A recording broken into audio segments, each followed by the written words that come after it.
Live from Toledo, 13 Action News starts now. Well, some shoppers out there struggling to fill up their grocery carts, so grocers are having to adapt. This comes as an outbreak of a parasitic infection is causing concerns for consumers. Yeah, the supermarket squeeze and its impact. That's today's big story. Well, the grocery haul probably smaller. The supermarket tab, not exactly. A lot of customers out there putting fewer items in their cart, and there's a new analysis that says that adds up to a supermarket slowdown. Karen Kafa is in Washington to explain what shoppers need to know.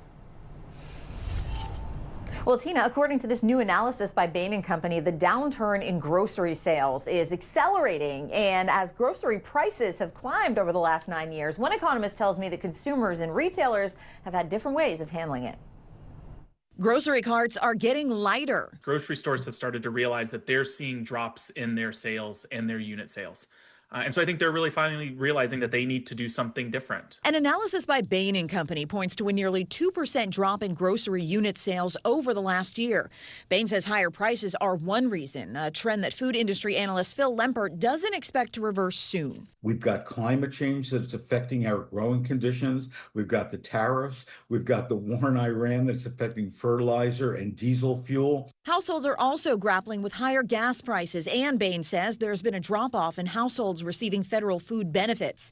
Jadrian Wooten, professor of economics at Virginia Tech, says consumers have been quietly making more choices in the grocery aisles. It's trying to figure out where can you make those substitutions to absorb the price increases in other places. Meanwhile, major retailers like Walmart, Kroger, and Giant Eagle have made summer price cuts on select items to entice shoppers. Consumers are going to start seeing more of that, where grocery stores are starting to actually think more carefully about how do they increase sales. And so they might actually be seeing discounts on store brands, more active coupons. Lempert says net profit for grocers is already so small it doesn't leave room to cut prices across the board.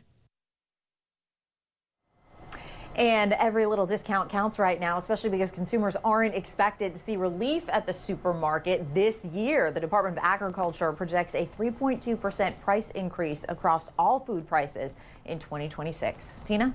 Well, Karen, the past few weeks have been somewhat of a wild ride when it comes to being at the grocery store due to that parasite outbreak. We now know it involves lettuce. So is the outbreak impacting produce prices at all?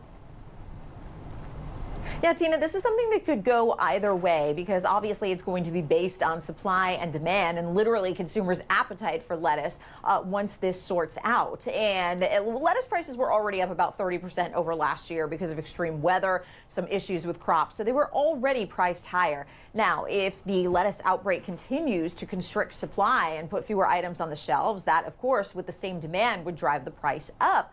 But if demand starts to diminish in states like Ohio, Michigan, elsewhere that have had a lot of cases of this parasite, demand diminishes, then the price will go down. So this is one of those things that we'll have to wait and see as this all progresses to where it shakes out. All right, Karen Kafa reporting live for us this afternoon. Thanks so much. Well, from that effect on lettuce to a local situation, 2 local farms are teaming up to make fresh local produce, and they want to make it more accessible for Toledo families. 13 Action News reporter Brianna Weaver joins us with those local details. Brianna? Sean, starting in just a couple weeks, Urban Holistics and Shared Legacy Farms will band together to provide their members with a bag full of produce that includes green onions, tomatoes, carrots, peppers, and much more right here on Toledo's Woodland Ave. Now, the partnership traces back to last year when the farms joined forces for the Snap It Forward initiative. That program helped feed the community during a gap in SNAP benefit releases.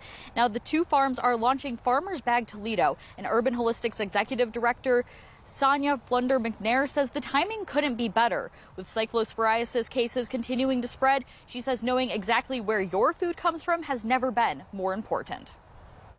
We get the opportunity to come to a farm, ground yourself in nature, meet your farmers, understand where food is coming from, and socialize with the community that's going to be here with you. More than half of the Farmer's Bag Toledo memberships have already been filled up. There are 2 categories for this membership. One is the $25 one and the $14 one. Those are both per week. They'll run through November, and it's all based on what you can afford. Sean?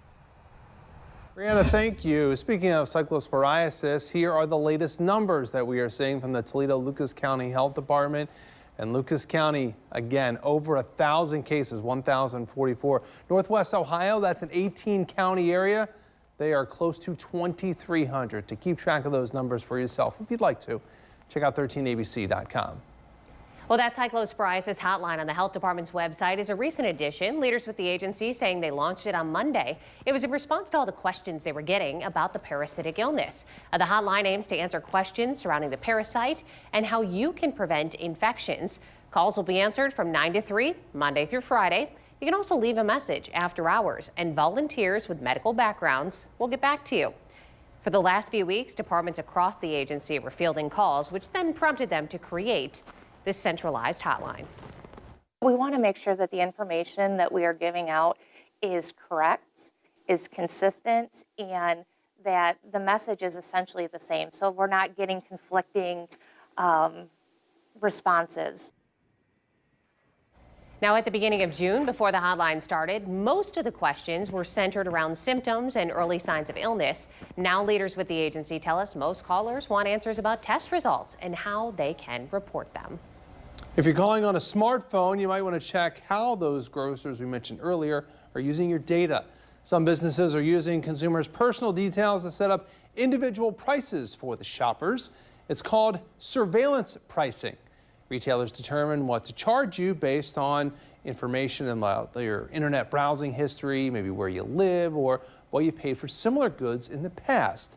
The goal, they want to present you with the highest price that they think you are willing to pay. The Electronic Privacy Information Center, it's a nonprofit that works to protect people's privacy and digital rights, is pushing to limit the practice. It threatens affordability in a time where a lot of goods and services are more expensive than ever. It threatens privacy because it involves using our personal data against us in ways that we wouldn't expect. And it's hard for us to detect. It's hard to know when surveillance pricing is being done to you. Now, according to the Electronic Privacy Information Center, browsing for a product and then turning on the incognito mode to compare the prices, that might help you figure out if a company is adjusting the price that you see. Now, it helps to say no to cookies on your browser. That allows website one-way companies are tracking that personal data. And shoppers, be suspicious of loyalty reward programs and those individualized discounts. They might serve as cover for surveillance pricing. Another bill that impacts everyone, not just shoppers, rising prices at the pump that we've been telling you about. No doubt you've seen those gas prices. Oil prices continue to rise today after the U.S. conducted an 11th consecutive night of strikes on Iranian military targets. Crude oil prices have surged by about $20 a barrel this month as fighting between the U.S. and Iran ramps up. Now, adding to some of those concerns, Iranian-backed Houthis are threatening Saudi vessels in the Red Sea. That's putting a crucial bypass to the Strait of Hormuz at risk. Michigan, the gas prices there around $4.19 on average, and that's not just impacting drivers, farmers. They're also feeling the pressure as the fuel costs are rising during this growing season. One farmer in mid-Michigan estimates his fuel costs have increased more than 30% compared to last year as the war in Iran continues to impact those global supply chains. Now the farmer and the Michigan Farm Bureau say consumers could see that impact on the grocery shelves as well. Fuel affects everything. So whether it's a can of soup, whether it's anything that's on the grocery store shelf, everything comes via truck. Fuel prices up anywhere from 20 to 30%. And unfortunately, you can't just shut the tractor off and say we're done for the year. Meanwhile, a recent move by President Trump could also end up impacting what you pay at the store. Monday, the president announced new 50% tariffs on Canadian goods. The administration says the tariffs are in response to Canada's discriminatory treatment of American products, particularly cars, alcohol, and dairy. The tariffs will reportedly cover a wide range of Canadian items, from wine to hockey sticks, even cement. Democrats in Congress reacting to the news of tariffs on Monday. I think President Trump's entire tariff policy is wrong. It too often rewards adversaries and punishes friends and allies. Canada has been a steadfast friend and a steadfast ally of this country for centuries now. It is not the right way to maintain friends and alliances. It's not the right way to maintain trading partners who are important to our economy. President Trump is using a 1930 trade law to impose the tariffs. The law allows a president to tariff products up to 50% without congressional approval. That's if a country is believed to be discriminating against American goods. The tariffs take effect in 28 days. Speaking of Canada, a planned joint U.S.-Canada ceremony to celebrate the opening of the Gordie Howe International Bridge has been canceled after President Trump announced those tariffs. A spokesperson for a Canadian official says it would be inappropriate to proceed with a celebratory event after the president's move, but the span connecting Detroit and Windsor is expected to open Monday.